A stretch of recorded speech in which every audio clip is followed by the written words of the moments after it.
Good evening, ladies and gentlemen, and welcome to the Eagan Civic Arena for tonight's South Suburban Conference matchup featuring our visitors, the Tigers of Farmington, and your Eagan Wildcats. Let's meet the starters, beginning with our visitors. In goal, number 35, DJ Marsh. On defense, number 5, Avery Bond Jr. On defense, number 9, Tyler Conway. At center, number 18, Brandon Straw. At forward, number 13, Logan Workey. And at forward, number 3, Carter Hendrickson. The head coach of the Tigers is Scott Mocko, assisted by Dave May and Nathan Dapper.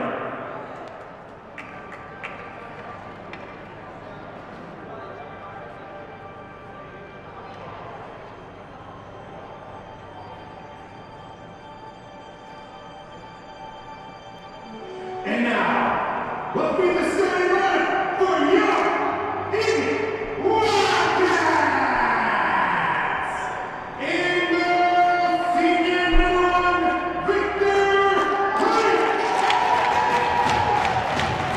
On defense, junior number 4, Nicholas Trott! His defensive partner, junior number 22, Ben Fabino! At center, a senior number 20, Anthony Cardenas. And forward, junior number 19, Leighton Olsen. And at forward, junior, the captain number 17, Alex Lackenman. Assistant coaches of the Wildcats are Paul Pearson and Mario Munoz. The head coach of the Wildcats is Mr. Todd Carlson.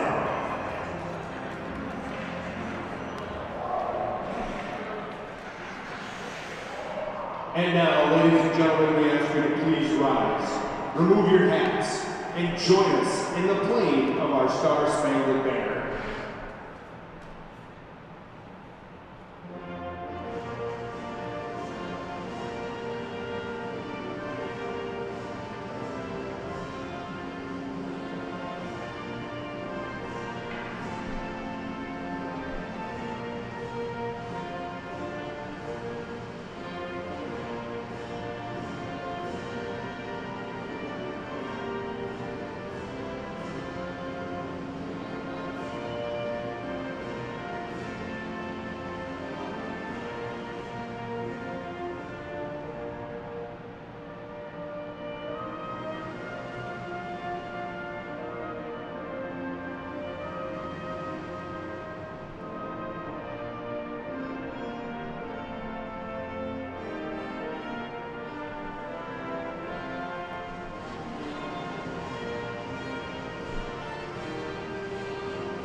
Hey, greetings from inside the Eagan Civic Arena. Saturday night, South Suburban Conference Hockey on the air. He's Nathan Cron. My name is Mike Cook. We're glad to be with you for this matchup as the Farmington Tigers have traveled north on Pilot Knob Road here to face the Eagan Wildcats. Nathan, both these teams coming in looking for that first W of the year. And for the Cats, they had a game down in Apple Valley 2 nights ago, lost that one 5-0. Yeah, it was a rough game for the Wildcats. They did not play particularly well. There were some flashes of competition and moments where they were doing well. They did suffer some injuries in that game. We'll get to that a little bit later, but hopefully tonight they're able to come out and jump quickly on these Farmington Tigers. The Farmington Tigers, they lost 7-1 to Lakeville North the other night. Combined, Farmington has been outscored 19-2 in its 3 losses, also losing 8-0 to Prior Lake and 4-1 to Eastview. And for Farmington tonight, in goal, they're going with his first start of the year will be number 35, DJ Marsh. We'll see how he handles the puck tonight for the Tigers. Brandon Runzie's had the bulk of play so far for Farmington. Wedward in for the Wildcats, and quick stop by Marsh. Meanwhile, at the other end for the Wildcats, what a story. Victor Hank getting his first start at the varsity level. Victor getting his first start at the varsity level, a great guy, with a good kid with a good story. It's been challenging for him from time to time, but here he is as a senior starting a varsity level hockey game here in the South Suburban Conference. Good luck to Victor tonight. Yeah, Coach Todd Carlson telling us Victor didn't start playing hockey till like 7th or 8th grade. Was a lacrosse player, and somebody said, hey, you should try to play goalie on hockey. And lo and behold, here he is as a senior getting varsity start tonight. So best wishes to Victor and the Wildcats. First career start for him, and the Cats try to keep it in the Farmington zone with a minute gone by here in this first period on ETV. Your home for Wildcat Sports. And a special hello to those of you watching us tonight on the YouTube channel, wherever you are here across your computer screen. Wedward in deep for the Wildcats, who have changed up their lines just a little bit. Wedward is now out there with 21, Gavin Goyle, and 13, Matt Hansen.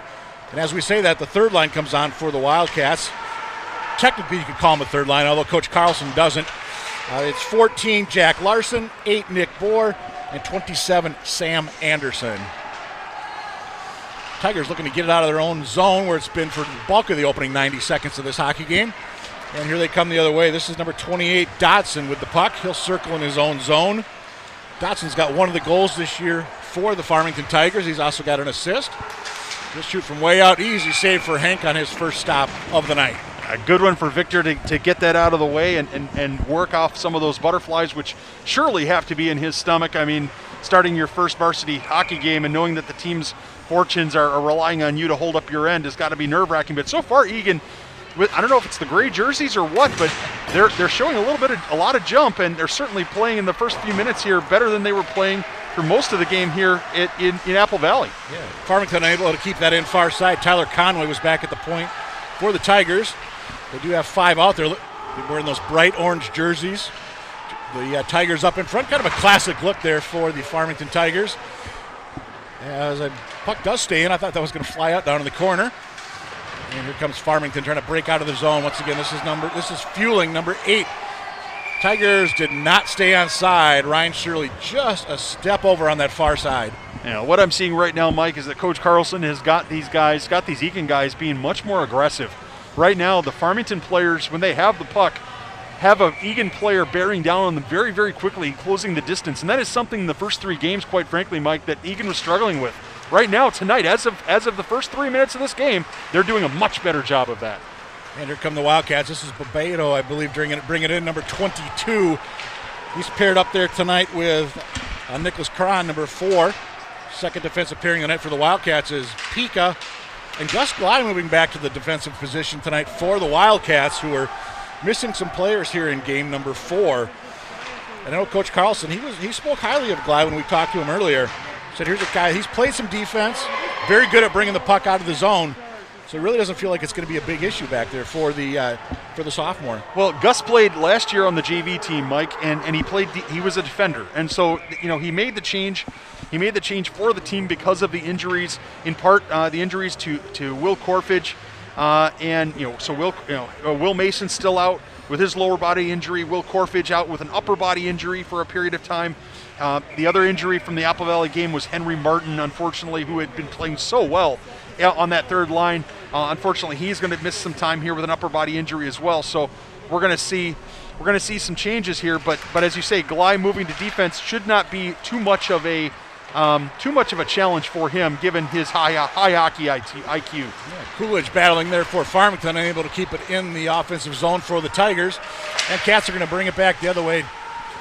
Lockenmeyer kind of tried to get a shot off, never got to it, as it was knocked down by the defender, at least got a piece of it, I should say. And we'll battle 2-on-1 to the right of Marsh down in the corner. But here come the Tigers, 2-on-2.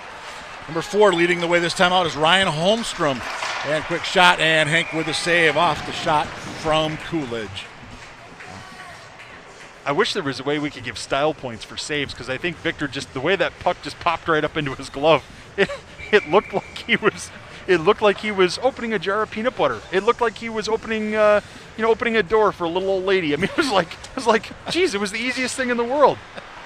Should mention, by the way, we are kind of a limited production here tonight, but we're still happy to be with you. So unfortunately, we have no replays this evening, but we'll do our best to hopefully accurately describe what's going on out there. There's Holmstrom bringing it in deep for the Tigers. Or Beto for the Wildcats, watched by Holmstrom, leaves it back near corner. And here come the Wildcats trying to bring it along the near side boards, just a little too far for Wedward. And then Hazing just kind of popped that up and gloved it. And you hope that doesn't come back to bite him at some point. Well, he's doing it when no one's around. Right. I suppose if someone was around, Victor, I'm sure would squeeze that a little tighter. But it's good to see him get some shots on goal. It's good to see him make some saves so that he can feel comfortable out there. I mean, getting into the flow of the game is very important for a goalie.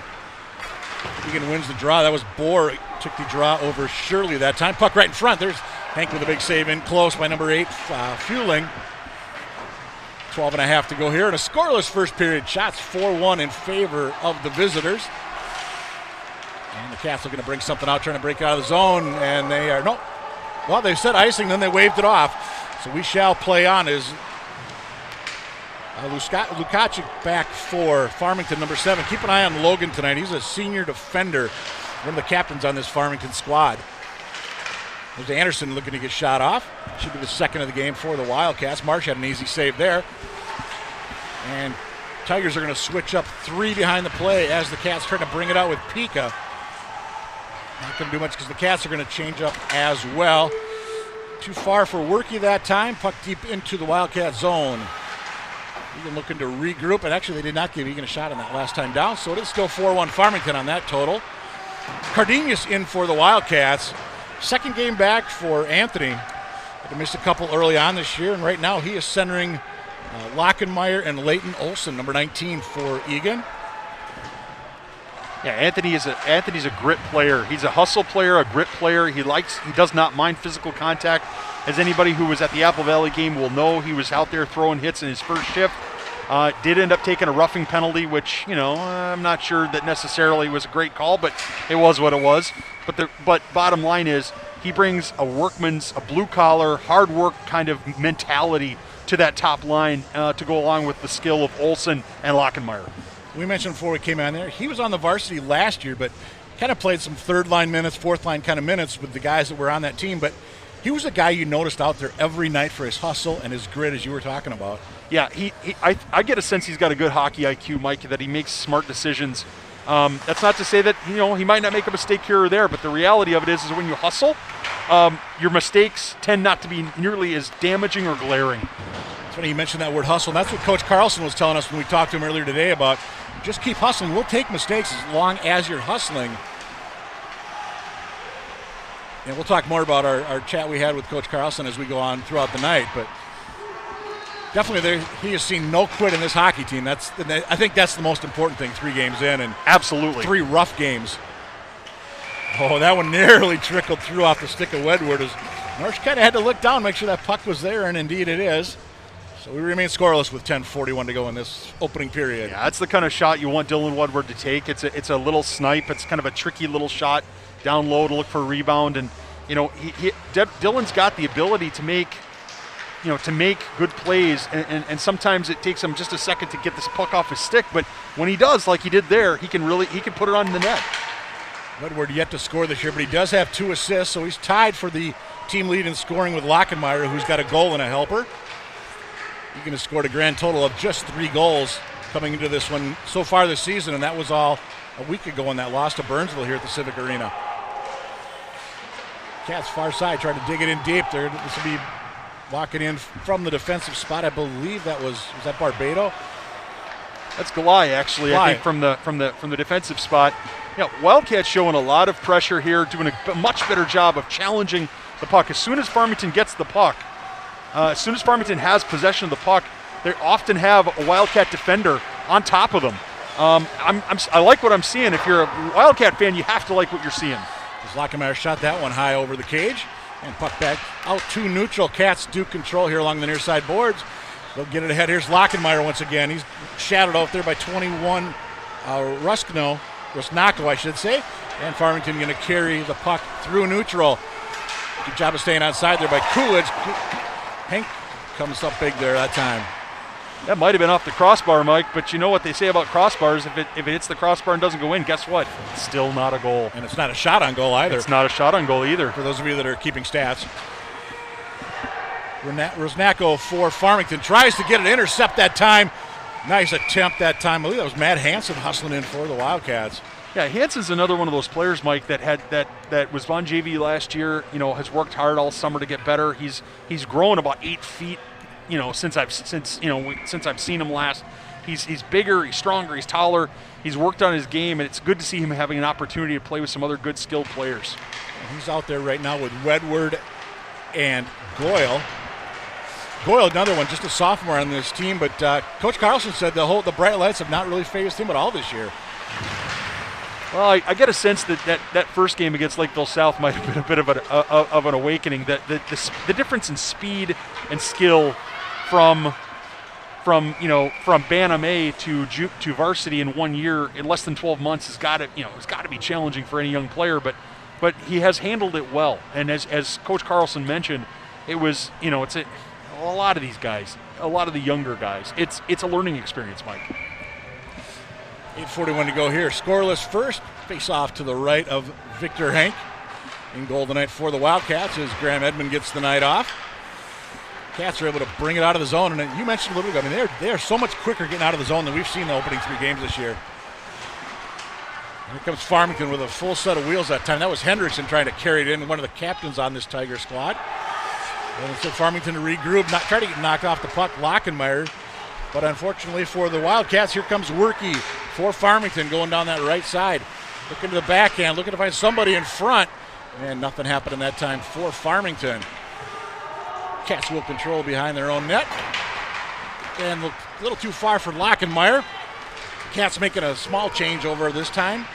As Farmington changes up a couple of players as well as Fueling goes in deep for the Tigers. Inside 8 minutes to go here in the opening period. Here on ETV, your home for Wildcat Sports. Holmstrom's shot is denied. Tigers keeping on the pressure though. Tries to center it in front, nobody there wearing orange. Can Anderson poke it out for the Cats? He cannot. That was kept in nicely on the far side by the Tigers. Holmstrom down low for Farmington. Leaves it, that one nearly went by off the stick of Coolidge. Shot in front. Wildcats have got to get this puck out. Right now we've got an ant scramble. We've got everybody running around like chickens with their heads cut off. People have lost their shape. They need to get a stoppage here to reset. Coolidge in deep for Farmington. He wears number 29. Can the Cats bump it out? They can't. High off the glass. Got out to about neutral where Rusnako picked it up for the Tigers. Here comes number 28 for Farmington. This is Dodson. Nice move that time by Holmstrom to control the puck. Leaves it far side dot. And Hank will gobble that one up for probably a wise stoppage of play. Absolutely. Right now the Wildcats have been outshot in every game this year. That's not breaking news. But last Thursday against Apple Valley, I believe if I'm accurate, they had 11 shots on goal. Tonight they've got 3 already. And the offensive pressure has been much greater tonight. I think Coach Carlson talked to us when he was talking earlier. He said, hey, we've just got to get pucks to the net and have good things happen for us. And the other thing, and we mentioned it earlier, he talked about when Farmington was out of their zone, or more so the other teams so far, they've had a good chunk of neutral zone to get up to speed before there's even anybody there for the Wildcats. And looks like they're stepping up a lot better tonight to limit those opportunities for the opposition. Absolutely. In the passing, I have to say the passing so far in this game has been much better too. Yep. We've seen Eagan players with the puck at the blue line, at their own blue line, passing through the neutral zone and trying to find forwards moving forward and looking quickly as opposed to waiting. And I think part of that's the adjustment to the speed. Yeah, I think as Carlson told us, you can't sit there with that puck and go 1,000, 2,000. Just not going to happen at the varsity level here, especially in the South Suburban Conference, where there are some mighty fine teams in this group of schools. Farmington looking to get something set up out towards neutral. Unable to get that was Hendrickson, but instead it's going to be number 18 for the Tigers. That was Straw. He lost the puck back in the Wildcat zone. And that one, nice job keeping that in far side by Bond briefly before the Cats were able to poke it out. Tigers might have got away with an offside right there. No, they didn't. I think they caught it. With 5:34 to go here, opening period. Yeah, right now, if you're an Eagan fan, you're definitely liking what you're seeing. I mean, it's not, we haven't scored and we're still tied at 0, but right now the Eagan Wildcats are in this hockey game. They are competing with Farmington, which is definitely what you want to see. Again, Tiger, we said both these teams come in 0-3 on the young season. Both teams obviously some early growing pains. And I didn't realize this till I saw something earlier that Farmington was like, their last 15 games of last season, they were 0-14-1, which I just find that hard to believe for a Farmington program that they've been pretty good in recent years. And nice job that time by the Wildcats to knock Werke off the puck. But he does get it back. Looks from the dot, from the slide. Opportunity. Oh, that hit metal. Somebody's got to get on that, man. Egan's got to step up. I don't care who it is, but one of the forwards, the defenseman, the center, anybody other than Victor on the ice has got to step up and put pressure on that puck. You can't let somebody skate right into your slot. And he got around 2 or 3 guys while doing it. And that goes to the side of Marsh as the Cats are going to make a full-scale change behind the play. Farmington looking to bring things up. This is Lukacic, check that. Number 7 for the Tigers. Eagan looking to bring it out the other side. Turnover in the Eagan zone. Farmington controls. Coolidge went to the front, couldn't quite get the pass though from Holmstrom. Banked outside the boards all the way down. Should be an ice on the play. And indeed it is, with 4:17 to go here, period number 1. Well, so far in the game, other than that last hiccup, Eagan has done a much better job of being aggressive defensively, closing in on the Farmington player with the puck, not giving him time to either pass, to shoot, to skate. They got to keep that up. They absolutely have to continue that. I thought it was interesting. Coach Carlson was telling us too. One of the things tonight, he says, it's a chance to get something going tonight. No excuses. Boy, the Cats have coming out. They are playing just so much better. Opportunity in front. There it is. 1-0 Eagan. Jack Larson. Hard hat Jack. That's what we call him. Why do we call him that? Because he works hard. This kid, everybody on this team loves Jack Larson because he is one of the hardest workers on this team. He's a senior in his senior season. He grinds. He works. He reaches for this puck that comes across from Bohr. So it's going to be 14 from 8. Excellent job by that time by the Wildcats. I wasn't sure that his arms were long enough, his stick was long enough to get that puck, but he not only did he get it, but he shot right away. Excellent job by Larson that time. And again, it goes back to what Coach Carlson said. You just got to act right away. You don't have time to wait a couple of seconds.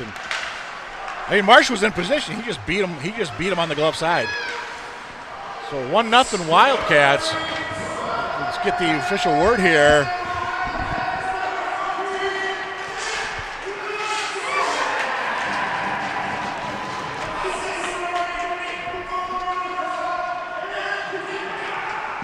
And Pika gets an assist as well on that Eagan goal. So it's 1-0 Wildcats. And we've got a whistle with 3:32 to go here in this opening period. And that is because we've got another ice against the Eagan Wildcats. And for Bohr, that's his first point of the year. He got the assist. Larson with the goal, that's his first point of the year. And Pika now has 2 assists on the year for the Wildcats. And you know what? This is the first time Eagan's had a lead this season. It is the first time they've had a lead this season, and the thing that makes me a little bit, interesting call there. I actually thought that Farmington kept it onside, but the referee has a better view than I do. Kind of glad he blew the whistle there, if I'm honest. But at least a more official view. But I think for the next 3:22, it's going to be essential, Mike, for Eagan to finish this hockey game, or this period with 3:22 left with a lead. It's going to be huge if they can go into the first intermission with a lead. Tigers control the draw. Will poke it back into the Wildcat zone. In for the Tigers with Straw, but Eagan is actually going to come away with the loose puck up through neutral. There's Cron going 1-on-2. A little physicality down there, and it's something he's not afraid to do. He crashed hard into Lukacek. And speaking of Lukacek, here he comes with the puck, leading it out. Kept in by the Wildcats. Tigers way offsides that. Oh, they're going to tag up, though. And here's Wedward down low. Couldn't control for Eagan. Will dump all the way back in the Wildcat zone. Tigers changed 3 in the midst of this. Kept in. Nice hustle that time by 28 Dotson from Farmington. Centers in front. And couldn't quite get the shot off that time was Holmstrom. Holmstrom does control still. He'll send it down deep. Dotson looking in front. Defended nicely by the Wildcats. That's number 24. And Hank is actually able to cover that puck up. And we got a little extracurricular down there. Might have been 21. No, it might have been Goyle. Yeah, I think it was Goyle. I think that was Goyle. Gavin's a young player, but one of the things he doesn't shy away from is physical contact. If Gus Galai hadn't moved back to defense, Gavin Goyle might have been a candidate for that because he's not afraid to throw his body around. Huge for Eagan here if they could just get out of this period with a lead. Absolutely.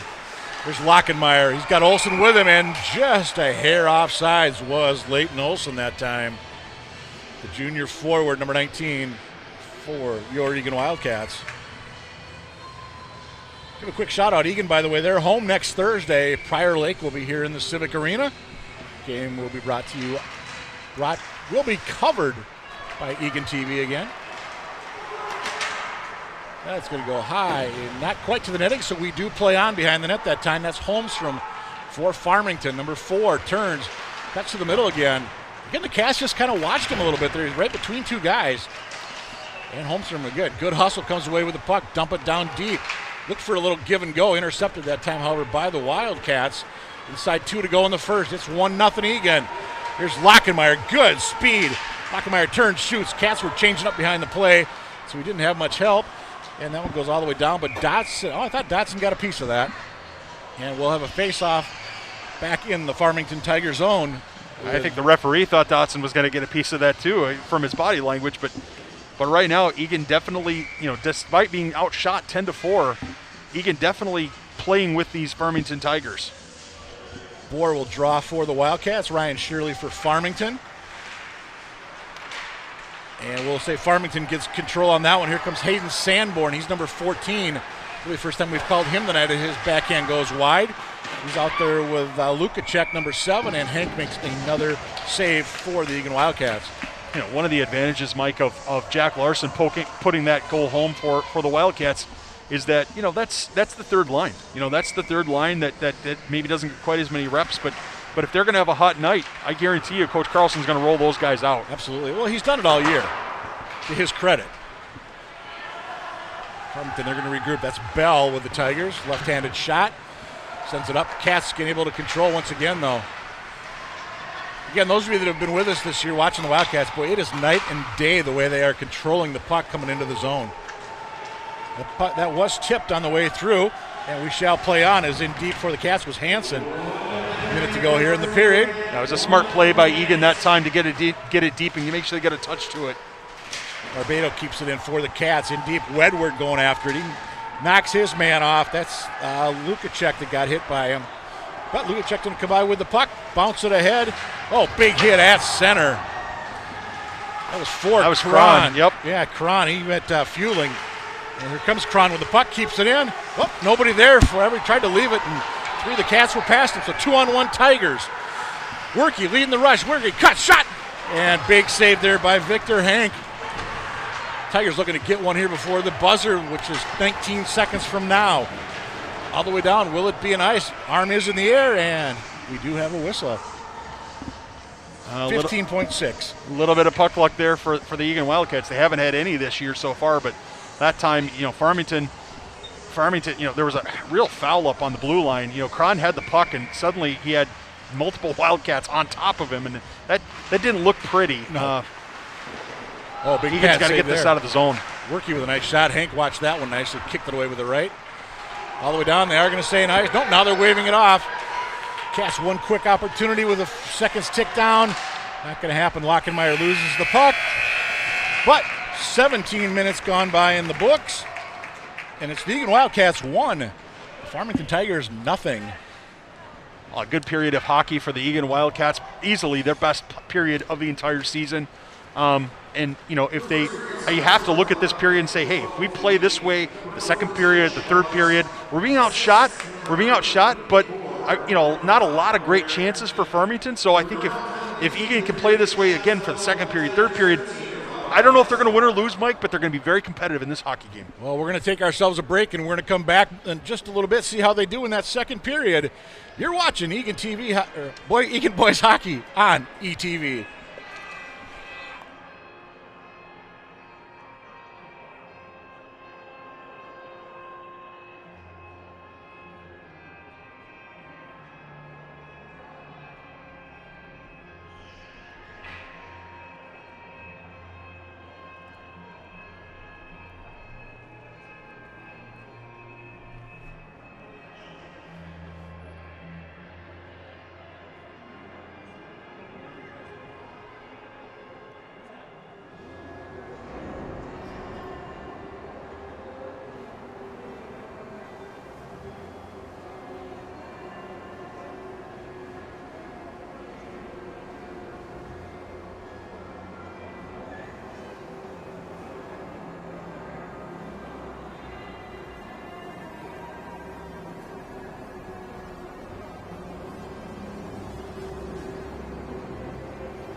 rental because it says that I have access for 48 hours.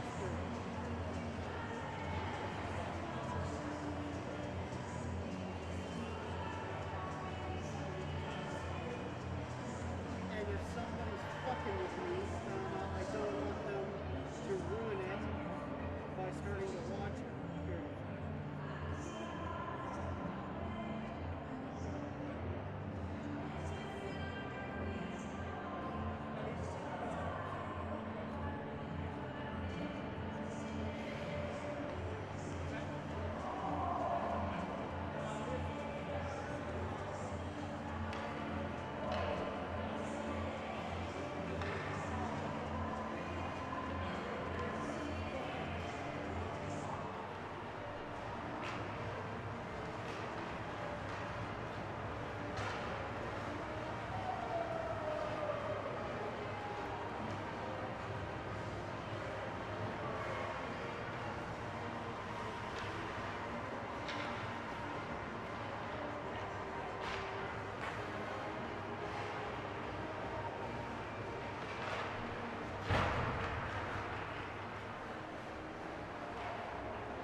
Welcome back inside the Eagan Civic Arena as we get set for second period action with the Eagan Wildcats up on the Farmington Tigers by a 1-0 count. Again, he's Nathan Cron. My name is Mike Cook. Happy to be with you here on a snowy Saturday night in the metro area. And a good opening period for the Wildcats. Outshot 13-4, but they're up 1-0, and boy, they played a lot better than they have earlier this year. They sure did, and a lot of those shots at Victor Henk were shots that Victor is going to easily handle. That being said, I'm sure Coach Carlson, in the locker room along with the team leaders, we're probably talking about, hey, let's try to get more shots in a period than the other team, right? Because right now, I mean, Victor's playing well, and we want him to continue playing well, but at the same time, 13-4 is not a good shot discrepancy.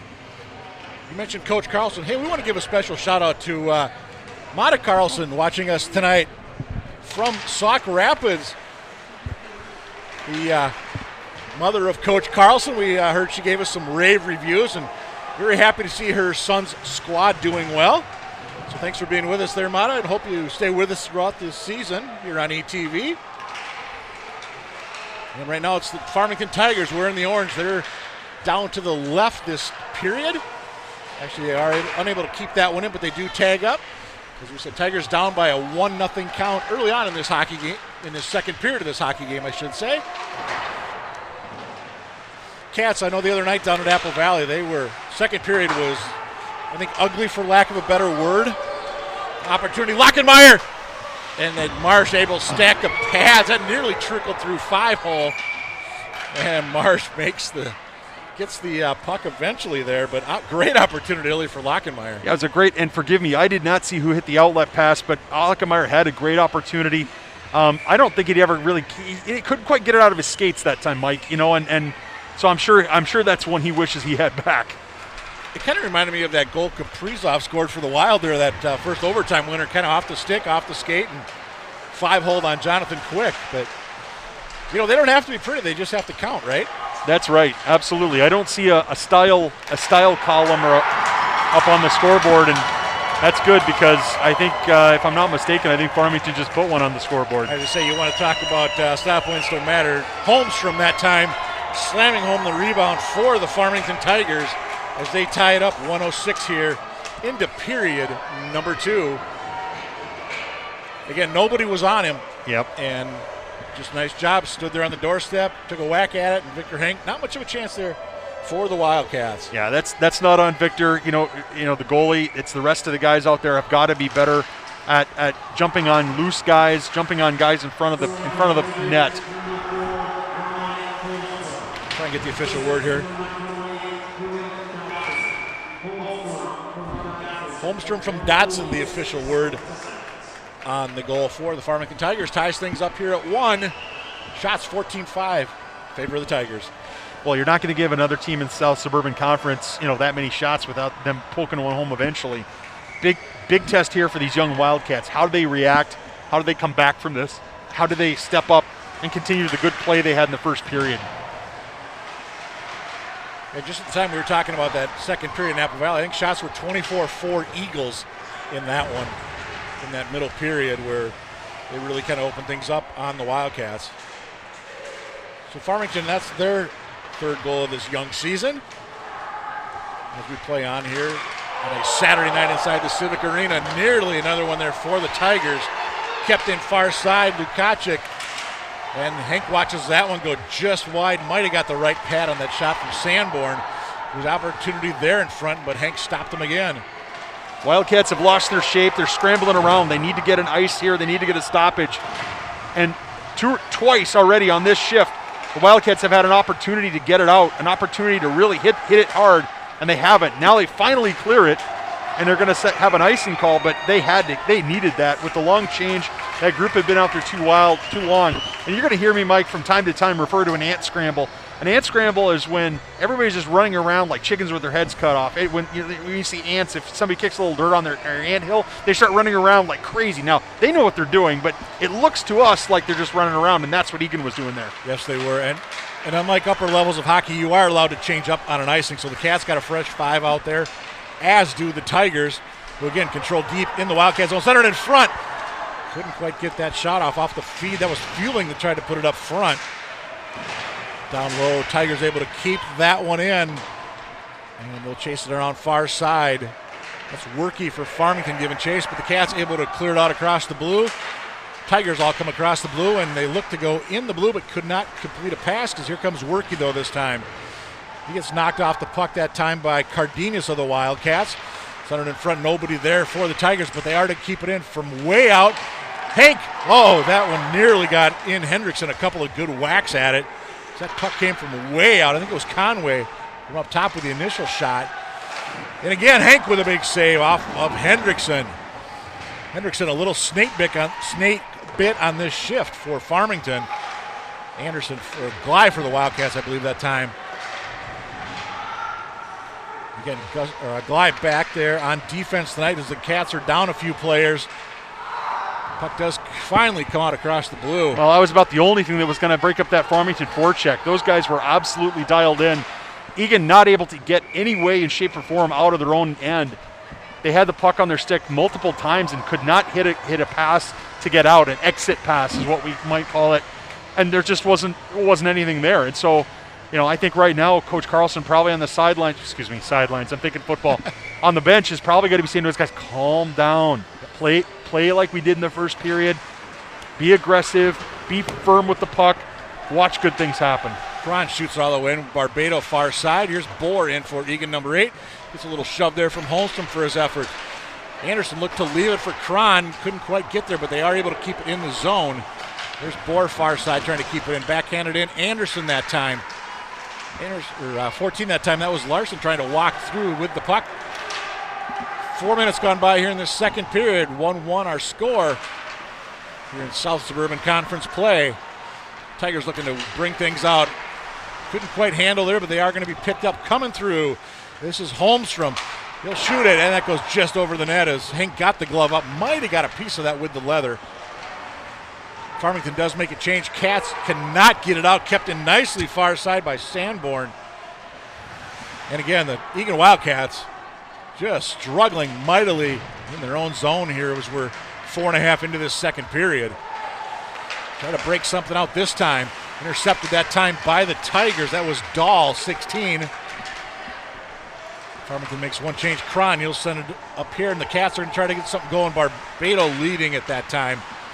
Does Turkle into the Tiger zone, where it is picked up by the Tigers all the way down. Should be an ice, and indeed it is with 12:03 to go here in this period. Shots 4-1 Tigers in this middle period. Now, right now, Eagan doing their best to make things very interesting for their fans.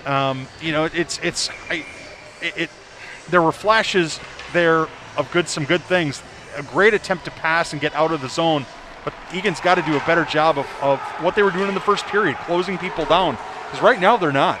That was fueling the one that took care of the draw, poked it all the way in. Hank has to Put the glove on that one. That took all of, 5 seconds to go from the Farmington zone to the Wildcat zone.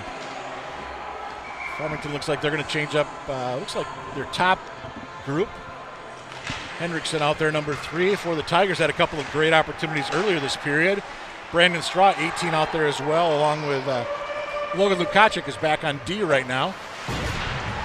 Hard into and we're going to have a penalty upcoming on the Wildcats. First penalty of tonight's hockey game, as Matt Bell was the recipient, went sliding hard into those end boards. I wish we had the replay, because I'm going to be honest with you, Mike. I think that's a really borderline call. Now I understand keeping kids safe. I understand making sure that guys get taken care of, but that's frustrating to me, because it looked to me like Bell was falling down himself. He was falling down before Hansen ever made contact with him. That being said, I get it. You're going to blow the whistle. They're going to call the penalty, but especially to keep control of the game, to make sure that they don't lose control of the game. But that's a tough one for the Eagan Wildcats. I agree with everything you just said. With the naked eye too, I thought it was a matter of him losing his blade. But as you said, they got to make sure keep things under control. And I noticed the referee talking to one player from each team as Hansen went towards the penalty box. Just don't want to let anything get out of hand. Been a very clean game thus far. Nice hustle that time, and a 5-hole goal, Tigers. 5:36. Took 20 seconds on the power play. A lot of credit to the Tigers for doing a great job of pushing the puck up the ice, as Carter Hendrickson puts one away for his first goal of the game. But disappointed, if I'm honest, with the Wildcats. They had the ability to step up and take Hendrickson and be physical with him, and they didn't do that. He skated right up the middle, and we just didn't get any body on him. For Hendrickson, that'll be his second of the year, team leading second of the year. Let's see if we can get some assists on this one or not.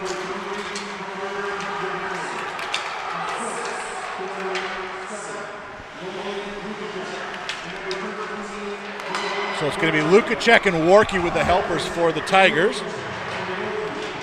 First point of the year for Warkey, and as well as Lukacic. Lukacic and Hendrickson, captains on this Farmington Tiger squad. So it's now 2-1 Farmington. Both goals coming here in the opening 6 minutes of the second period. Cats, again, struggling to get out of their own zone. Couldn't get it ahead to Guy that time. And we've got all the way down. They are going to wave off the icing. Tigers have come to play this period. No, they absolutely have. I think the coaching staff probably mentioned to the Tigers in the locker room, hey, it's okay to play hockey on the other side too. But Eagan right now not doing any of the things, if I'm honest, not doing a lot of the things that made them successful in the first period. And Hendrickson just had a good look there off the feed from Holmstrom, but he did not get good wood on the shot. Kept in that time by Conway for the Farmington Tigers, who will keep it deep in the zone. Hendrickson across, or that was Holmstrom across, trying to get to Hendrickson. Almost 3-1 Farmington. Here's Conway circling. He's shadowed in deep by the Eagan Wildcats. Using the stick that time, and Wedward, will he keep it in for the Wildcats wearing those gray sweaters tonight? Wedward right now is out there with Hansen up top. And I believe 21, Gavin Goyle, should be hopping over the boards momentarily to join that trio. Actually, Cardenas now on the ice, number 20 for the Wildcats. So Coach Carlson changing things up just a little bit.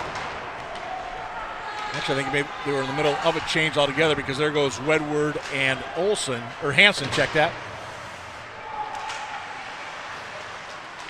9:20 to go here in the second. 2-1 Tigers. They're down in front again. Tried to get it to Shirley, charging down the slot. Good battle there behind the boards. But Farmington able to come away with it.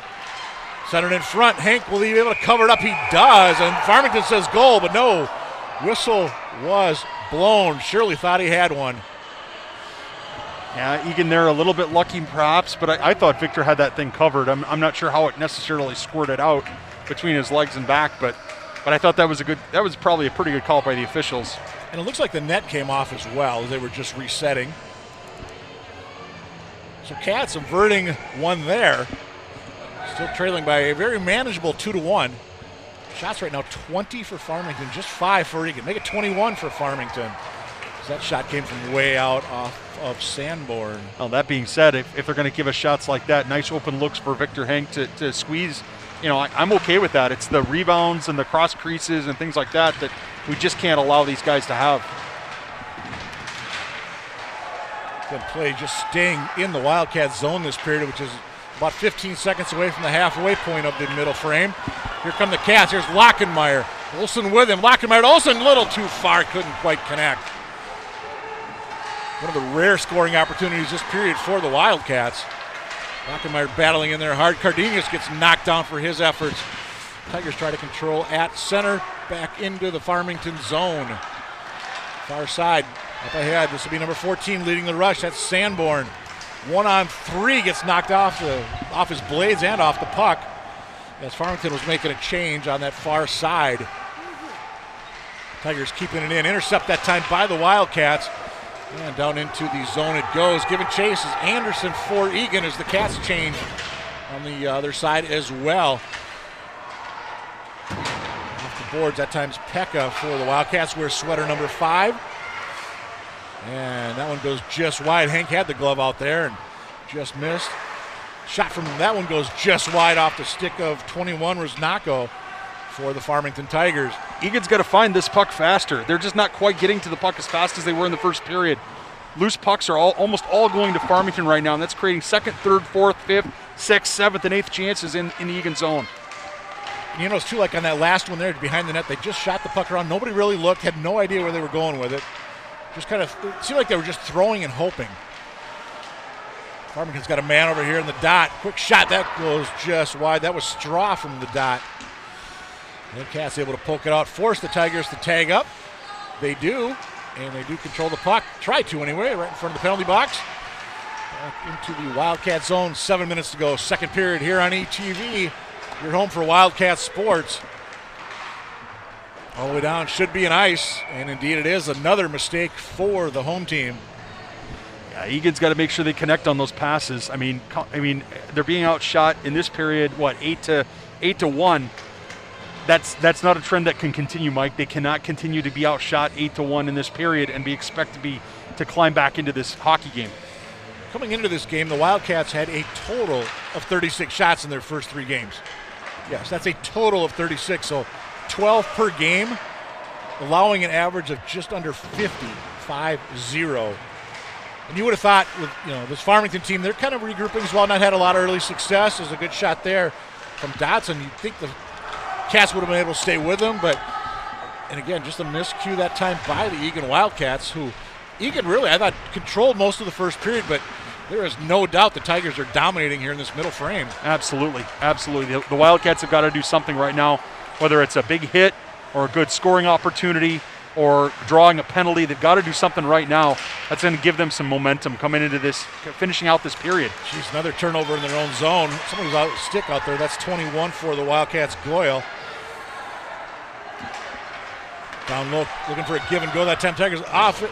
Bad angle shot that time by Dotson. Could not connect. Cats poking it out. Opportunity. Wedward in alone. Deep. And Marsh with the save for the Tigers. And Barbado could not keep it in back at the blue line. That's 2 breaks for the Wildcats this period. Nothing to show for it. As Hank lets that one go to the corner. I believe that was Dotson again with the shot. 2-on-1 Wildcats. Olsen does stay on side. Oh, fanning on the shot.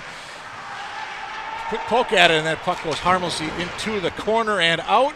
Cats are going to be forced to tag up. 5:17 to go here in this second period. Here's Leighton Olsen. Olsen from the dot, shot! And Marsh gobbles that one up. First start of the year for DJ Marsh, looking good right now. Well, the Wildcats haven't tested Marsh as much as I'm sure they would like. That time there were a couple of quality opportunities there to get a goal, to get a scoring opportunity. The Wildcats didn't quite take advantage of either of those. Even Leighton Olsen's shot, you're 3-on-1. You'd like maybe the pass. I know the tendency is to want to shoot. Credit to him, they shot low looking for rebounds, but Marsh wasn't allowing it. I also think that was a shot Olsen needed to take. There was a defender between he and the 2 Eagan teammates, but I agree. I think he was looking rebound all the way. We reach the 5-minute mark to go here, middle period. 22-8 shots in favor of the Tigers, 2-1 Tigers where it matters. As Farmington does regroup with the puck. Good pressure that time by the Wildcats. There's a shot. Marsh kicks that one aside with the blocker in deep. I believe that was Goyle with the shot. Yeah, Goyle's centering. It looks like he's centering the line. Well, I'm not sure if they were in a change or not, but he was out there with Lockenmeyer and Olsen. And I see Larson out there right now as well, number 14 for the Cats. Now they're finishing the change. Yep, he got the goal back in that opening period for the Wildcats. 12:58 into that frame. Bohr for Eagan. Tries to ring it around the boards. They've got Anderson near side. Puck does squirt out just across the blue. And again, as we've said a lot this period, Tigers control, bringing it into the Wildcat zone. Good opportunity that time. Hendrickson going 1-on-2, but he was denied as the Wildcat D poked that one aside. Well, I don't see a lot of movement out there in that defense right now for the Wildcats. Too many guys that are kind of just watching. Here's Bohr, he'll backhand it in. Yeah, we got a defender that led the rush and nobody covered for him. That results in an odd man rush coming the other way. And top shelf, 3-1 Tigers. Worky. She's caught in a line change. 13-15. The Tigers take that 3-1 lead. Oh, it's really unfortunate. That time Cron had gone forward on the rush with the offense, and none of the forwards came back, and so it created a situation where the defender was by himself, and to be honest, they handled that 2-on-1 perfectly. They passed to move the goalie, they created an opportunity for themselves, and of course, they finished. And I'll give Worky credit on that one. He faked the shot, Hank went down, he went top shelf.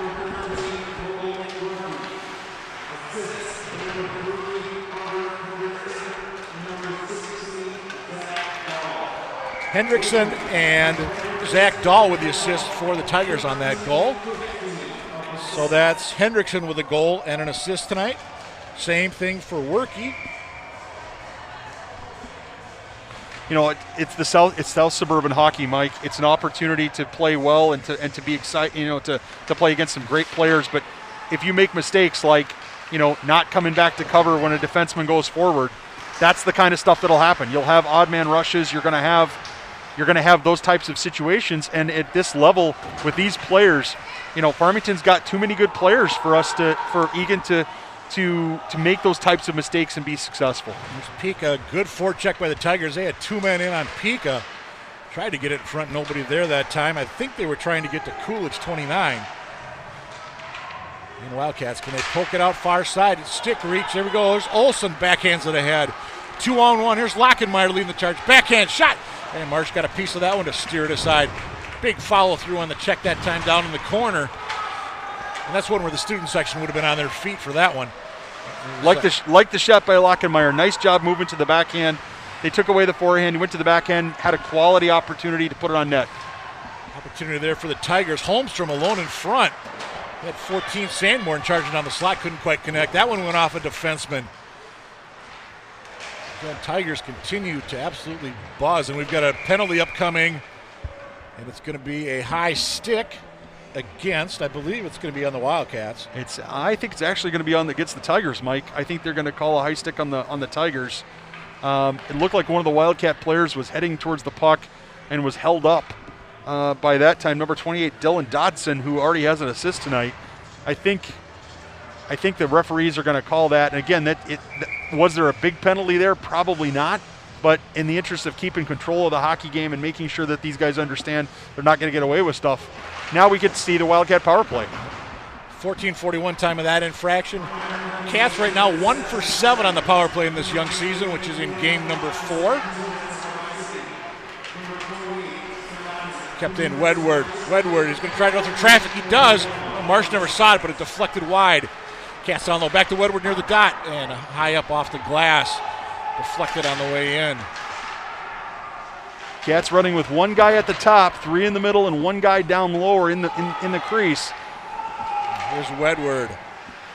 Right now, the Wildcat power play is looking at least is looking as competent and successful as it's been all season. Yeah, good job in there, Hansen, and on that scrum. Marsh does cover up the puck, however.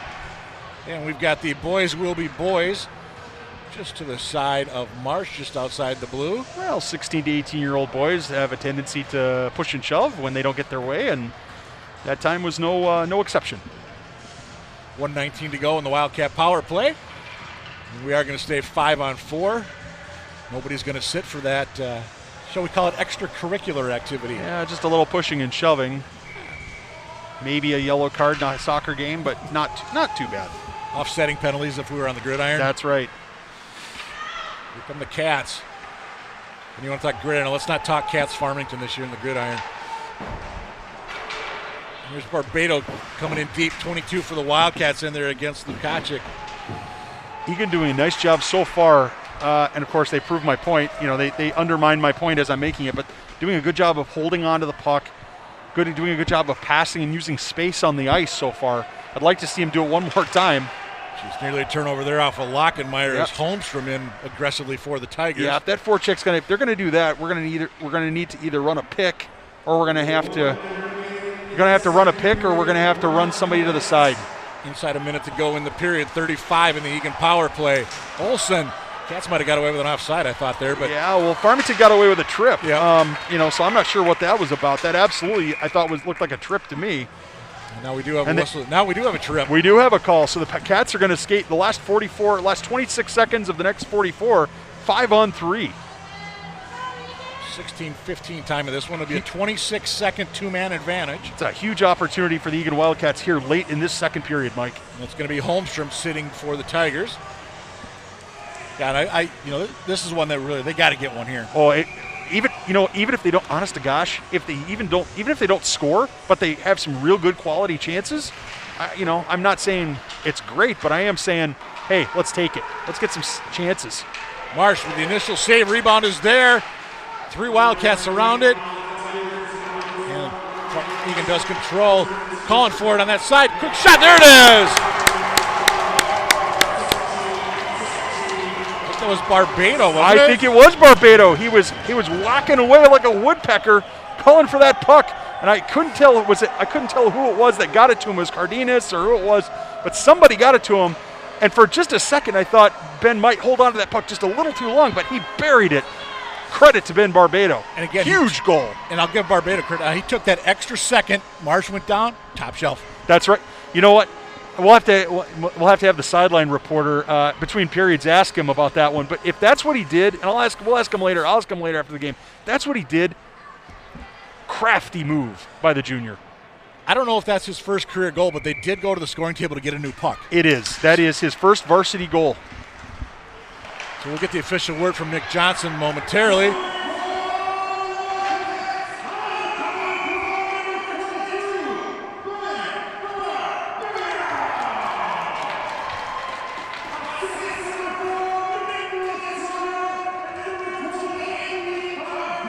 So Cron and Cardenas get the assist on the goal from Barbado at 16:30. We've got 18 seconds to go in this period. Cats are on the power play. Opportunity in front. Wow, Hank. Big save there. Not sure how that did not beat him low 5-hole. Kind of falling down, and I don't know if that hit the rear end as he was falling down, but got the save. That's the bottom line for the Wildcats. Yeah, 13 seconds left here. I mean, this is Hippocratic oath time for the Wildcats. First, do no harm. Make sure that puck gets out of your zone. You've got this down to a 1-goal game. You're going to have a power play into the third period. Get this puck, control it, run this clock out, move to the third period. Number 10 in the period. Opportunity for the Cats potentially. And Farmington's going to knock it out of harm's way. Will they get one final shot off here at the buzzer? They will. Oh, big pass saved by Hank. Wow, and Hendrickson nearly with a shorty for the Tigers. Yeah. That was a sweet shot. It was a sweet shot.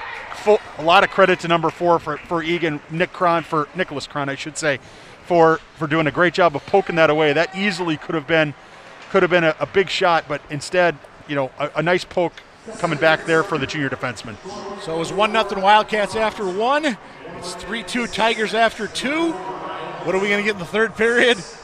Who knows? You got to tune in to find out, don't you? Absolutely. Stay with us. You're watching Wildcat Hockey on ETV.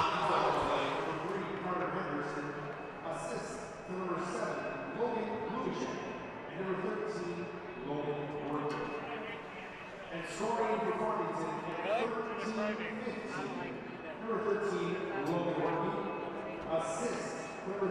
Carter Henderson, and number 16, Zach Dahl.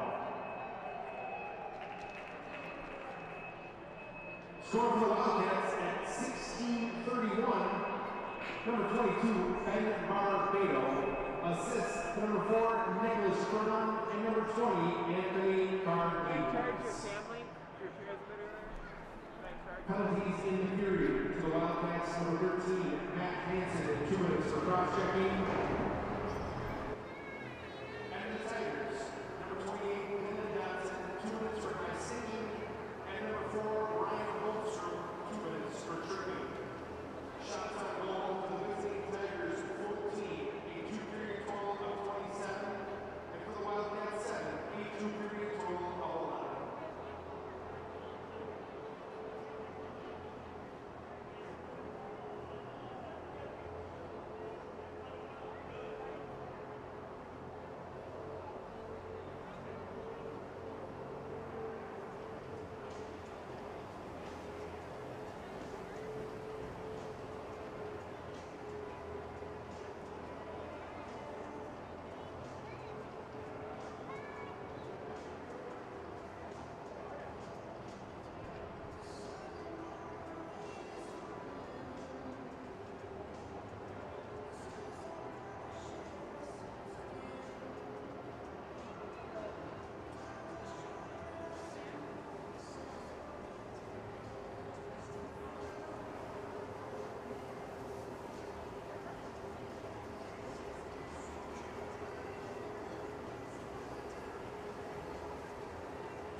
Stuffy times.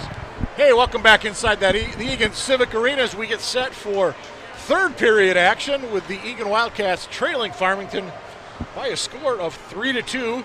Once again, his name is Nathan Cron. My name is Mike Cook, and we're happy to be with you here on a snowy Saturday night inside that's outside the arena, but inside we've got ourselves quite a hockey game. Well, Coach Carlson talked about it, in our pregame prep, little things first and then big things follow. When the Wildcats have taken care, Mike, of the little things, big things have happened for them. When they've not taken care of the little things, Farmington scored 3 goals. And they've got an opportunity here. They're being outshot, not quite as big a gulf as there has been earlier in the season. I think in this third period, though, we're going to have to see something from the Wildcats offensively to get it. They're going to have to get a couple of goals on the board to really have a chance to stay in this game. Again, Victor Hank getting his first career start between the pipes for the Wildcats. 24 saves thus far for Hank. And for Farmington, they've got DJ Marsh, the senior, getting his first start of the year. He's got 9 saves for the Farmington Tigers. 17 minutes to go, at least, in this one. You said both these teams coming in, they're looking for their first W of this young season.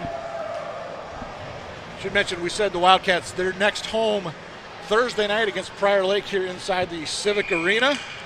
7 o'clock game will be live on ETV.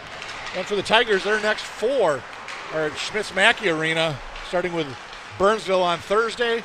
Then they've got Rosemont, Lakeville, South End, Apple Valley before they hit the road once again. Wildcats have an opportunity here with this power play, even though they've now lost the zone, but they've got an opportunity here with this power play. If they can put some additional offensive pressure on Marsh, get him to move side to side and get some shots on him, they've got an opportunity to score a few goals.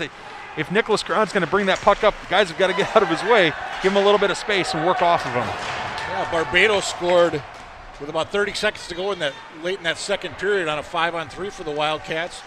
Right now, Eagan has 34 seconds to go with the man advantage that has carried over here into this third period. There's Lockenmeyer, the captain, tries to bring it up for Eagan. And here the Farmington fans, they like it because Lockenmeyer got crunched by a couple of guys at center. 19 to go in the power play. Well, as competent as the Eagan power play looked at the end of the second period, Mike, right now they look a little bit discombobulated. I'm not sure that there's a lot of coherence here. It looks like the plan, no one quite knows what the plan is, although Wedward seems to have an idea of what to do with it. He has definitely had some nice moments coming on that wing. Behind you, look out. I don't know if it was Glye, I believe, just didn't quite know the man was coming. Farmington fans looking for a slash. They're not going to get one. Well, I think they were looking for an unsportsmanlike conduct penalty on Glye because I think Glye pushed the Farmington player's stick away from him. Although, in fairness, that wasn't quite as egregious as I've seen in other situations. Speaking of Glye, he'll just try to dump it back in. Cats do tag up. They'll keep 5 out. Farmington's going to change 1 on the far side.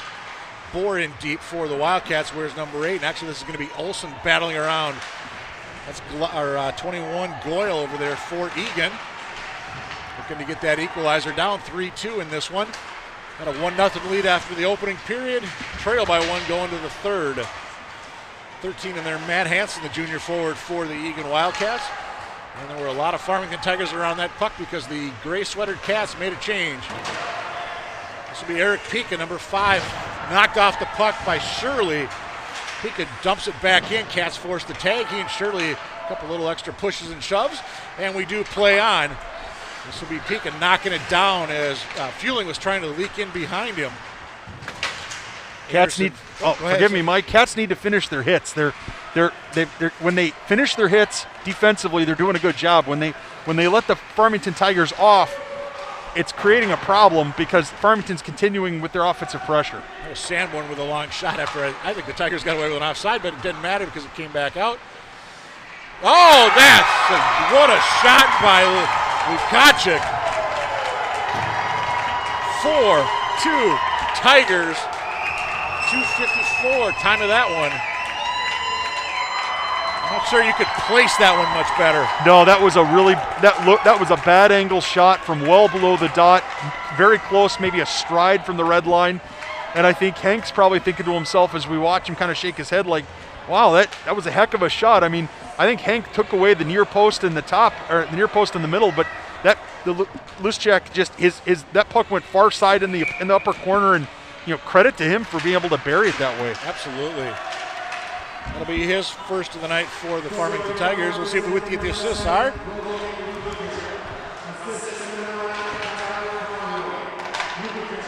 Conway that gets the lone assist. Tyler Conway, junior defenseman for the Tigers. I believe that's his first point of the night, and as I look at the score sheet, indeed it is. A lot of Tigers with points tonight. Here they come once again. This time is going to be Hendrickson. He had a goal and an assist earlier tonight. Tigers keep that one in with Nako, number 21, back at the point. Tried to get something going that time off Hendrickson. Hendrickson overskates it. And see if Eagan can get something going. They're going to dump it in. Instead, they're going to change up. And it's going to be a fresh 5 for Coach Todd Carlson's Wildcats. Here's Hendrickson for the Tigers down that right side. Tries to get around his man. Nice defensive play that time. Was that Glye? Indeed it was. Yeah, Hendrickson doing a good job moving his hands back and forth. The Eagan Wildcats have got to not look at those hands, not look at that puck. They've got to look at his hips, look at his shoulders, and play that body, because there's an opportunity to slow him up, but they can't get mesmerized by the quick hands. Number 4, Ryan Holmstrom, the junior forward for the Tigers, tries to control. Whereas number 4, here comes Wedward, junior for the Wildcats, number 10. All the way down, far side is going to be Leighton Olsen going in for Eagan. Hits his man, but the puck had already passed. Wedward hustles over, gets the puck, loses it 1-on-2. Tigers looking to break out. Here's Holmstrom once again. Long shift right now for Holmstrom. He's been out there a while. He's out there with Coolidge and Dodson. Tried to get it in front, nobody there for the Tigers. Long shot way out. That was never got through. Hit a couple of sticks on the way off. Bond with the initial blast for Farmington. All the way down, icing is waved as the puck was tipped. With about 5 minutes gone by here. Period number 3. Farmington's got one this period, and they're now up by a 4-2 count. 28-12 shots in favor of the visitors. Poked ahead by the Cats out of harm's way. Tried to hit Bohr coming across the blue line. Wade unable to connect that time. Dangerous time right now for the Wildcats. They need to get something credible on the offensive zone. They need to do something. That was pretty credible. Yeah. That was nice from the point. That was Barbado. Absolutely. Nice blast from Barbado, putting it on goal on Dahl. And but the Wildcats right now are down by 2 goals. There's still enough time in this hockey game for them to climb back into it, but they've got to do something competent. They've got to start winning face-offs, winning loose pucks. They're going to have to do something here to make this work. Yeah, 11:40 left in, we'll go ahead and say in regulation. Nice block that time, Sanborn. 14 for the Tigers. You can hear the roar from the Tiger faithful here in attendance tonight. And we're going to have ourselves a penalty upcoming. And it is going to be a trip. Yeah, it's going to be either a trip or a hook on Cron. If you take penalties, you prefer not to, but that's a good penalty for him to take. I would have liked to have seen him just tackle the guy and not give him the scoring opportunity at the other end. But what happened that time is he had a blast from the point. It was blocked. It came out past him. He had an opportunity then to take down the Farmington player, to slow him up, to make sure that he didn't get a free break in on Hank. Second power play opportunity of the night for Farmington. Took them all of 20 seconds to score with their other man advantage. Not going to get 20 seconds in on this one as the Cats going down far side. And a shorty! Wildcat goal. Lockenmeyer, Mike, it was Alex Lockenmeyer. And I'm not sure Dahl thought Lockenmeyer was going to shoot that puck. Maybe he thought he was going to circle around, given that he was on the PK. But excellent play by Lockenmeyer holding it, and just like Hank was beaten on the far side, that was low into the far side, Mike. So we've got ourselves a 1-goal game. 16 seconds into the penalty kill for the Wildcats, they get the shorty. And for Lockenmeyer, that'll be his first one tonight.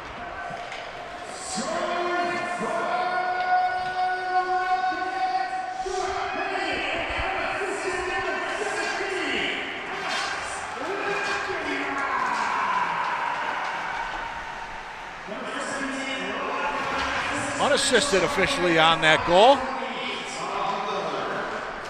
1:18 to go in the power play for the Tigers, whose 2-goal lead quickly has become 1. with 10:39 to go in regulation.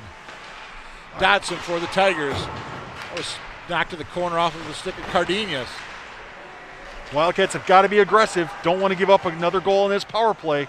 Come out of this thing 1 goal down. It's a whole new hockey game. Farmington, good job of cycling this time down. Here's Holmstrom with the puck, number 4. Egan's got to close this space down. They've got to close the space down. Send it down low, looking in front. Couldn't quite connect with Holmstrom coming down as Hank was there. The post guarded well. There's Sanborn. That shot didn't go through. What a save by Hank. Absolutely. 39 to go. The Cats, Wedward. Wedward long shot and held on to by Marsh. Cats looking to get their second shorty on this power play.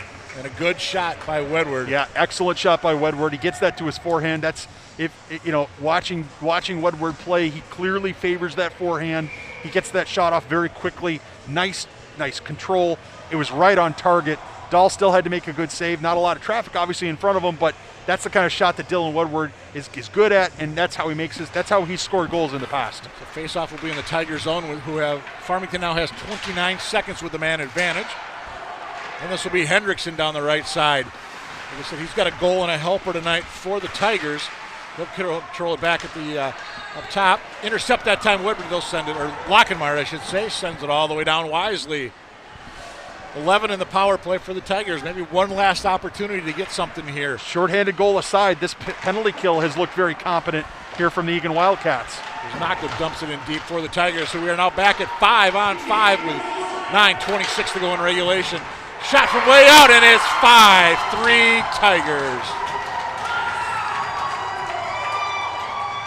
Yeah, Cron had just come out of the penalty box. The Tigers were at full strength, and the Tigers, there was a lot of traffic, I think, in front of Hank, and I'm not sure Victor saw that until it was right in front of him. It's going to be Lukacic, his second of the period. Yeah, that penalty, or that goal came 4 seconds after the penalty expired. 31st shot of the game for the Farmington Tigers. We'll have to get the official word to see who got the helpers on that goal, but bottom line is it's 5-3 Tigers.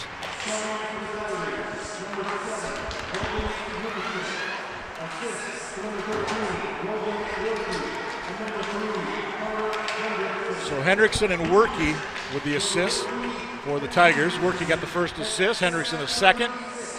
So Hendrickson, he's got a goal, 2 assists. Same thing with Werke. And it's 5-3 for the orange and black with 8:48 to go in regulation. That goes high over Hank. Someone's got to step out and pressure him. We can't let him walk in like quick that. Shot, Hank with a save. Tried to be cleared out that time. Kept in, however, Holmstrom. Hank with a shot. That never got through. Somebody slid there for the Wildcats. That was Cron sliding down. One shot. That hit traffic on the way through. Cassidy just dumped this one out of the zone. Absolutely. Unable to do so, but that's kept in far side by Bond. And puck just scored out to neutral. Tigers to tag. Tigers going to change 4 as Sanborn goes in alone, number 14. Goyle for the Wildcats looking to get something going. Tries to send it far side. Too far for his teammate down that right wing. And that puck was tipped, so there was no icing on the play. 8 minutes to go in regulation. 5-3 Farmington. Sanborn, he's been out there a long time. He'll battle with Cron for the Wildcats. Into the zone is the Tigers. This is Shirley, number 6. Tries to get it in front. Hank is there, and he will wisely cover up. And Cardenas in there to help his goaltender, shall we say. Absolutely. You know, the Wildcats doing a good job here of responding. Immediately after this Farmington goal, they've done a good job here in the last minute or two, minute and a half of the game. But right now, I think, with only 15 shots on the goal, the Wildcats are going to have to get to 23 to 25 to have a chance to win this thing. They got to get pucks to the net. They got to make Dahl work harder. Should mention just before this game, the Farmington JV squad beat the Wildcats by a 3-0 count. Shots on goal that game were 26-11 in favor of Farmington. And earlier today on this ice surface, Hank with a big save. Eagan girls got their first win of the year. They beat Farmington by a 3-1 count. And right now the boys are down 5-3 with 7:19 to go. And Hank again standing strong in his first career start. Yeah, he's got 29 saves, Mike, and he's done an excellent job of rebounding. He's made some big saves for these Eagan Wildcats. I think that last goal, if I'm honest, I don't put that on Victor at all. I think there was a ton of traffic in front of him, and I'm not sure he saw that even until he may not have seen it until it was in the net. It was moving, but it was also bouncing around, and there was a lot of traffic. Eagan's got to, but they've got to be physical, and they've got to continue to do what worked well in the first period. Cats with the draw. They try to spring Lockenmeyer. They do. Lockenmeyer shot.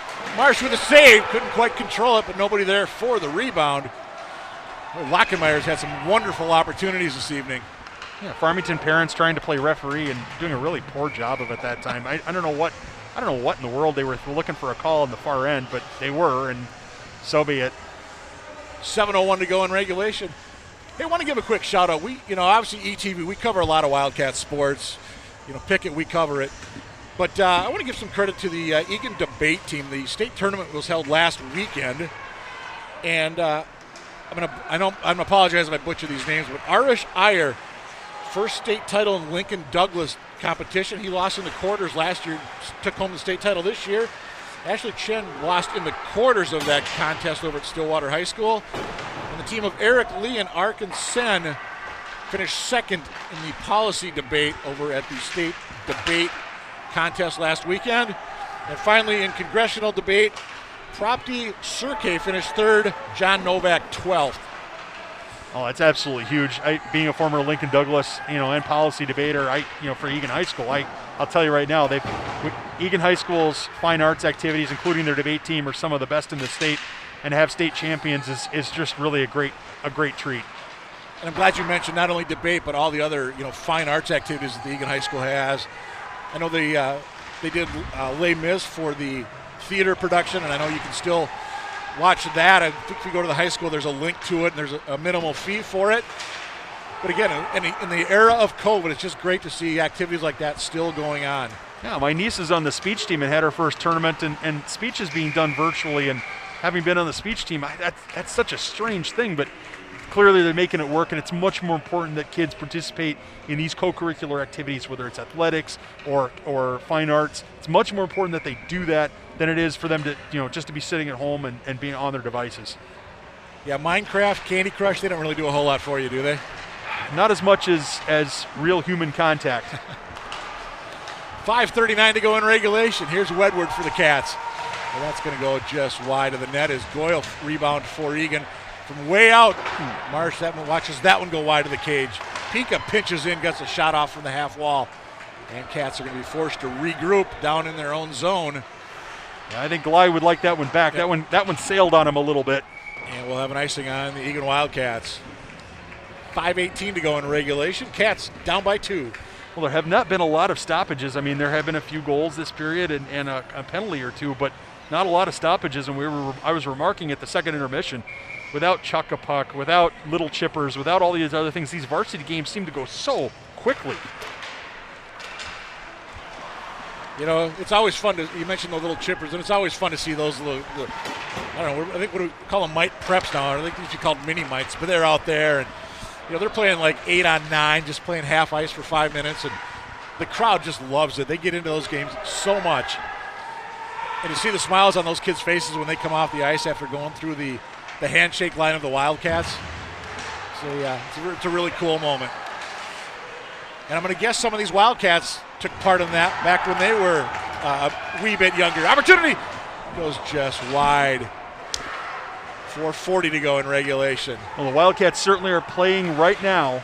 They're certainly playing right now well enough to climb back into this game, Mike. They are finishing some hits as Farmington tallies its 40th shot on goal. They're finishing some hits. They are winning some races to loose pucks. That time Farmington was doing the ant scramble in its own end and was a little bit unsure of where it was. And that time I couldn't pick out exactly which Wildcat it was. Had a golden opportunity. That puck just a few feet away from the crease. Just couldn't quite put it on net. You mentioned shot number 40 for Farmington. 3 of the 4 Eagan opponents have now hit that mark. Burnsville had 43 a week ago, and of course, week 1, Lakeville South put 65 on net. Cats just a hair offsides. Lockenmeyer was in. Good call by the official. I think even the Farmington parents would agree with that one. Yeah, I think they would have. Leighton Olson that time, when he's within a stride of the blue line, and that's a situation where experience will tell. when you're within a stride of the blue line, you can't suddenly turn and go 90 degrees parallel to the blue line. He's got to get that in because Lockenmeyer was crashing hard on the backside. Here's Cardenas for the Wildcats. Does a good job of keeping it in. Fly far side. He'll shoot from way out. That never got close to that. In front, opportunity for the Cats. They pound away. Cardenas, quick turn shot. I don't think March ever saw it, but it went off him. And Pika, can he keep it in for Eagan, number 5 at the blue line. Battling in there with Holmstrom. Cats are able to keep it in the zone. Tried to get it in front. Opportunity, nothing doing that time. Another long shot. That was knocked down by Holmstrom on the way through. And puck back out to neutral. With just over 3.5 to go in regulation. Farmington Tigers looking to get their first win of the season. Same with the Eagan Wildcats. It's going to be off the boards. Will it be an ice? The arm is in the air. And they waved it off at the last moment. I'm not sure about that one. I'm a little curious as to why that was waved off, but we'll take it. Farmington stays on side. Sanborn. Woo! Did you hear the clang on that one?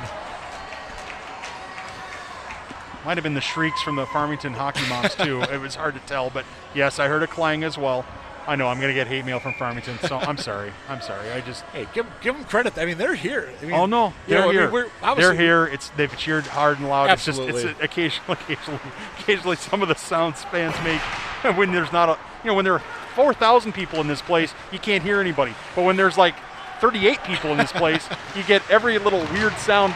And it's kind of funny. And we're not, and not to pick on the Farmington parents, because every team's parents do it. Oh, no, absolutely. I mean, yeah, absolutely. That's all the way up from squirts and peewees and bantams. Absolutely. Yeah. But yeah, I'm not. I should be equal opportunity here. I've heard some strange things coming from everybody's fans in my career in lifetime. Absolutely. But hey, as long as it doesn't go, we got ourselves a whistle. I think we're going to have an interference call. Yep. Yeah, and it is going to indeed. You got it right. Interference. It is going to be on the Farmington Tigers. So with 2:49 to go, down by 2 goals. Well, it looks like it's going to be Brandon Straw sitting for the Tigers. 2:49, you're down by 2. At what point you pull Hank? Well, right now Coach Carlson's going to call his timeout, which I think is a really smart thing. Make sure his guys understand exactly where they're supposed to be in the ice. That's a good question. I mean, I'm sure there's some hockey coaches that are screaming at their TVs right now saying, I'd pull him now. Why wouldn't you? There's 2:49 left. You're down by 2 goals. You got a power play. 6-on-4 is a lot better than 5-on-4. And if you don't get one more, it's you don't have a chance anyway. At the same time, the Eagan power play, the last Eagan power play, even though it didn't score. Now, of course, it scored on the 2-man advantage. The remaining minute 30 or so of that last power play didn't score, but it looked very competent. It was moving the puck around. It was using space and time, creating opportunities. So there's part of me that wonders if maybe you keep Hank in for another minute. You just try to keep control on that end, and then if it looks like you've got some good pressure and good control, then you pull him. You get a look there at that Wildcat bench. As we said, first-year head coach Todd Carlson looking for win number 1 this year. Longtime fixture in the Eagan program, and EHA has involved with the Bantam program for a while, and finally got the chance to move up as varsity head man this year as Mike Taylor stepped down. Literally stepped down. I guess you could say he stepped down to the JV level where he's now the coach. He and Mike Thomas, his longtime assistant. Wildcat assistants, by the way, Mario Munoz and Nolan Pearson. Always got to give a shout out to those guys. And Diana Backlund, still the athletic trainer here at Eagan High School. It's a really challenging situation. It's been a real challenging year already for Coach Carlson with respect to things that happen off the ice, things that happen on the ice. It's just and not to have the ability to really kind of coach these guys up. It's almost like running a football team and then showing up and saying on Monday and saying, okay, on Friday we're going to go play, and it obviously is going to be a challenge for them in this situation. Hank is still in between the pipes, by the way, as the power play begins for the Wildcats. It was Olsen Lockenmeyer up top. Olsen's right in front. Tried to get the puck to him. That's Cardenas down low. Third member of that up front trio. That's Barbado, and he's got Cron out there as well on this power play for the Wildcats. There it is! 5-4, Cats are into one. Good job of just moving that puck around, and I didn't see who that was that slammed it in, but we're going to find out for you. I think they're going to give it to Cardenas. I think number 20 was the guy who topped it home. Excellent play by Anthony Cardenas, setting up on the doorstep, making sure he got some wood on it. And like you said, now we've got a 5-4 game with 2 minutes and 19 seconds left. You know, it was amazing. That Wildcat power play started off real slow. I was concerned. I wasn't sure what I was going to see. But they did. Once they started moving the puck and moving off the puck, then they were successful. I hope those guys take a lesson from that.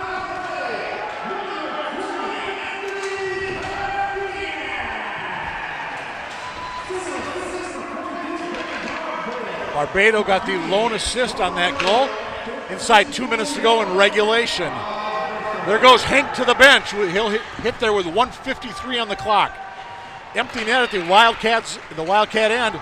Dodson just missed on that far side, but he was just across the red line, so we didn't get the ice. I'm not sure the Wildcat players knew that they were empty. That shot goes wide. Because I think when you're empty, you're going to have to pressure that puck a little differently. Well, they're well aware now as Cron leads the rush. He's got Lockenmeyer behind him. Cron circles the net. Thought he was going for Wedward at the half wall. Kept in that time by the Cats. 1:18 to go. Down by 1. Farmington looking to hang on for their first win of the year. Cats looking to set this one into overtime. Lukacek for Farmington, number 7. I expect him to be on the ice from here till the end. Yeah, Egan's got to get shots to the front. This around the outside is fine, but that's what they call bad ice. You know, being outside is not the ice you want to be on to score goals. You got to score from the house. Down to 49 seconds to go in the regulation. Here's Cron way out. That shot got hit traffic on the way through. Puck is loose in front. Kept in by the Wildcats. Lockenmeyer sends it in front. Olsen was there. Backhand. Wedward couldn't quite put it home. We're down to 34 to go in this one. Cats are they're humming right now. And Marsh will hang on to the puck. And we'll get a whistle with 29.1 seconds to go. Well, I will say this for the Eagan Wildcats. Win or lose in this game, whether we go to a draw, a tie, overtime. Well, I'm not even sure what in COVID land what the overtime rules are. We may not even have overtime if the Cats tie this up. But right now, for the last 2 minutes and 19 seconds of this game, the Cats are playing, and they're playing their hearts out. Farmington's got all their big guns out there right now. And Hendrickson's able to poke that one down. I believe it should be an ice, and indeed it is. 21.4 as they play the final countdown on the PA system. Well, somebody here in Wildcat Country has to maintain their sense of humor. And I'm not sure who that is, but I'll have to have a chat with the PA guy afterwards. Cardenas on the draw for the Cats. He scored a few moments ago. Got him back within 1. There's Barbado in deep. He's played a good game tonight for the Wildcats, 22. Tigers looking to dump it out, and if they do, it should be enough. But you do it that way, it's going to be an ice. 7.9. Now, credit to the Wildcats. The last 2 face-offs in the Farmington end, they have won those face-offs. I'd like to see them get that puck to the point, get that point player cycling or sliding to the middle, getting a shot with some traffic in front of Dahl. I think that's how Egan's going to have a best chance to tie this game up. Scott Mako not using his timeout on that Farmington bench. Cardenas on the draw. Tied it up. Wedward in there. Farmington's going to be able to squirt around with Hendrickson. Wedward shot from Glide. Oh, and that was a knuckleball that Marsh barely able to hang on to with 0.2 seconds left. And there's a Wildcat down there absolutely just bent over. That's Lockenmeyer. That close to tying this hockey game up. And once that puck drops, Farmington is going to escape with a 5-4 victory. Now it's official. And you hear the cheering down to our left. That's the Farmington faithful that made the trek up here. And for the Wildcats, a win would have been outstanding, but, you know, the improvement in play that we saw is definitely something they've got to be proud of. No, for the Wildcats, Coach Carlson's, disappointed that they didn't get a win tonight. They're all disappointed they didn't get a win tonight. As they congratulate Victor Hank on his performance, 35 saves. He played hard. He played his guts out. These Wildcats hustled, pushed, worked hard. They made some mistakes, things, and sometimes those led to goals or those led to opportunities for the other side, but they also played the best hockey, start to finish, that they've played all year, and they played with a good Farmington team. If you're the coach, you have to look at this opportunity and say, okay, it's I don't like the result, but my guys worked hard. They gave it an effort, and like I said, the last 2 minutes and 19 seconds, Mike, some of the most exciting hockey I've seen in a long time. Absolutely. So the Cats are going to drop to 0-4 on this young season. Farmington improves to 1-3. Next up for the Eagan Wildcats, Prior Lake here at the Civic Arena on Thursday, January 28th. Again, that will be an ETV broadcast, so be sure and check in on that one. So again, your final score tonight is the Farmington Tigers 5, the Eagan Wildcats 4. So on behalf of the entire ETV crew, who we did not mention yet tonight, by the way, Dalton Gruber, Joe Chupik, and Brad Lester running the show tonight. He's Nathan Cron. I'm Mike Cook. Thanks for being with us, and we'll see you next time for Wildcat Boys Hockey on ETV.